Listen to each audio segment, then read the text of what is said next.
Dès l'amorce du roman, Madame Dantica établit clairement un rapport de dominant-dominé entre le peuple dominicain et le peuple haïtien.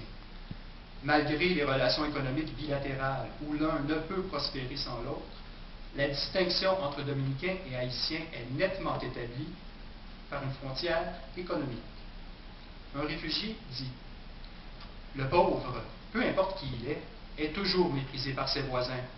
Quand tu restes trop longtemps chez ton voisin, il est naturel qu'il se fatigue de toi et qu'il te haïsse. Même les quelques Haïtiens les plus aisés sont exclus de cette différenciation sociale. Emmurés dans un quartier privé, ils ne sont guère immunisés contre les répercussions des événements sanglants.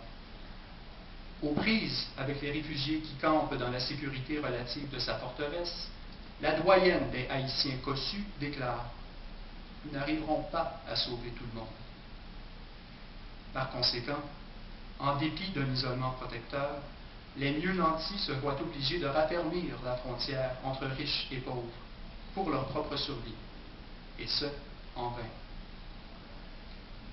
De plus, l'auteur définit cette non-appartenance à l'aide d'une frontière raciale, c'est-à-dire par la couleur de la peau. À la naissance de sa fille, Donna Valencia déclare ouvertement ses allégeances devant Annabelle lorsqu'elle dit « Ma pauvre chérie, que se passerait-il si on la prenait pour quelqu'un de ton peuple? » Peu importe les années de servitude d'Amabelle, peu importe la relation de confiance qu'elle croyait maintenir avec sa maîtresse, la couleur de sa peau définit à quel peuple elle appartient et celui auquel elle n'appartiendra jamais. Il s'agit d'une frontière qui délimitera son identité et déterminera son destin au moment du massacre. D'ailleurs, l'auteur met en évidence cette marque d'identification raciale dans un passage au cours duquel elle nous présente brièvement un réfugié, un homme dominicain.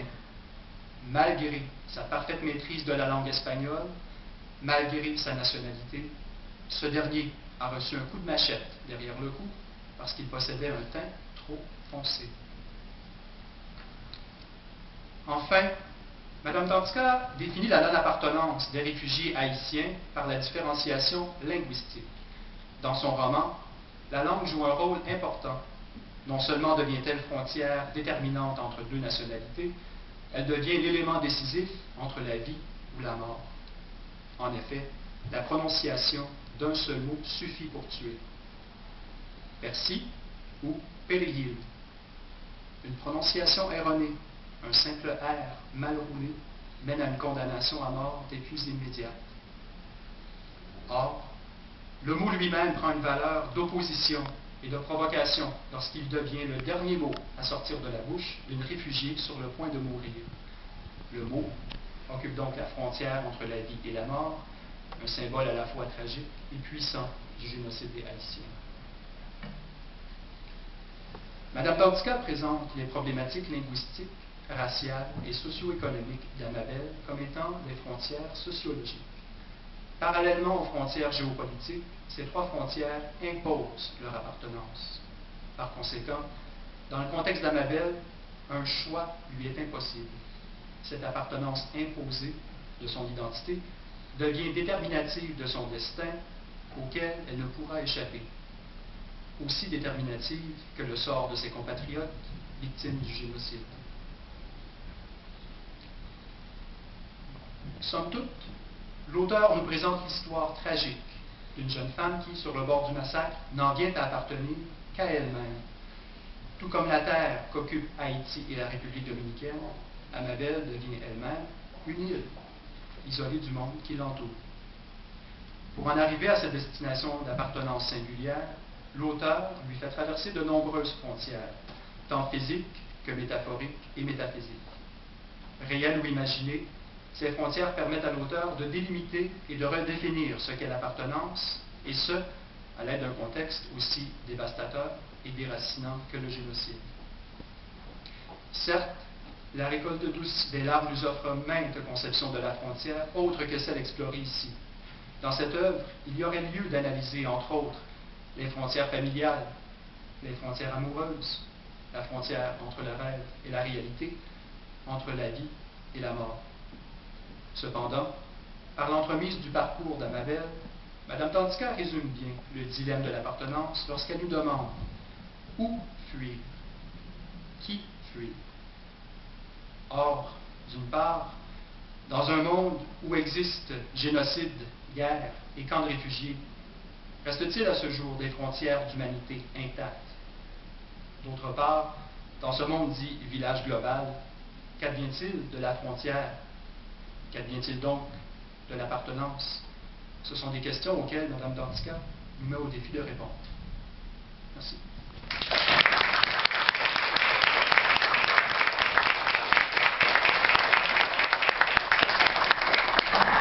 Est-ce qu'il y a des questions en anglais ou en français?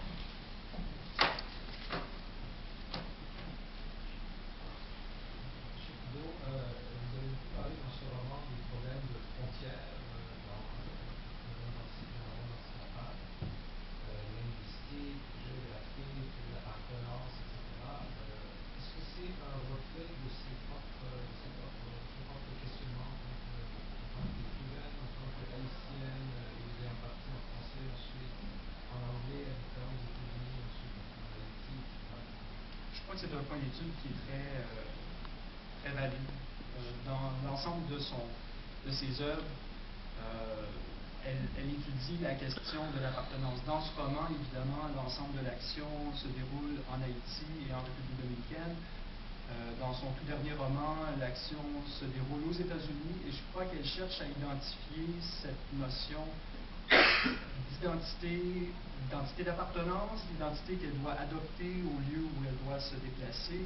Alors oui, en effet, c'est une question qu'elle étudie et je crois qu'elle est bien placée pour en parler parce qu'elle a développé sa voix d'auteur, sa voix d'écrivaine suite à son déplacement, suite à son exil aux États-Unis.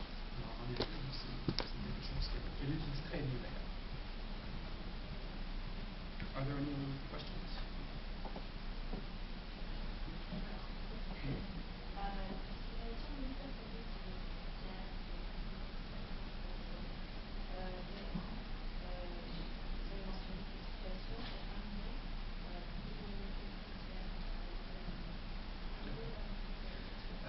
Le contexte est le suivant, tel que je l'ai décrit dans la présentation. Le persil était une plante très commune et très associée à la République dominicaine. Et la façon d'identifier une personne d'origine dominicaine était de faire prononcer le mot.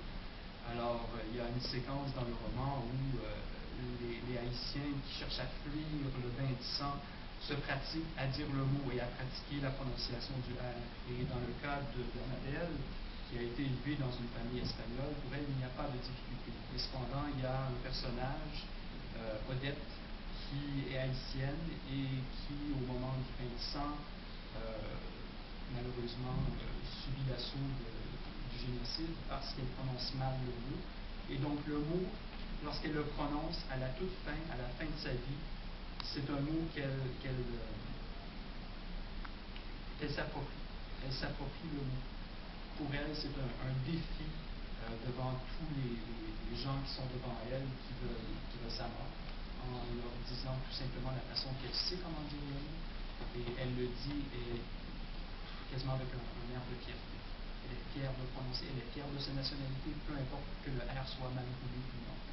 Alors pour elle, c'est sa frontière. Elle traverse cette frontière, elle assume le mot, elle assume son identité à la dernière seconde aussi.